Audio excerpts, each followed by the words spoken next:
Hello friend, today I am going to show you how you can change a picture or put any picture in chat background in WhatsApp. As you can see in my case, there is a picture of parrot background in background of my chat. So how you can set any picture like this? So for doing so, you need to go to the setting from three dots in the rightmost corner. If you click on it, a drop down menu will appear. Go to setting from this drop down menu, and in setting you will find an option of chat.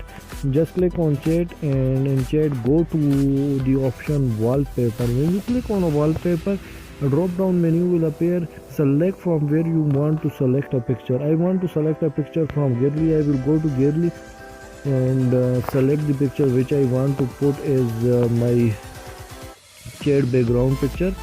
So I want to put this camera picture as my background chat wallpaper.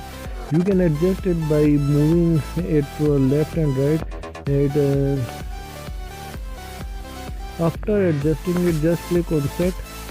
The wallpaper has been set as my background picture. You can change background chat picture like this. If you like this video, then thumbs up this video, share it with your friend, and subscribe to my channel. Thank you.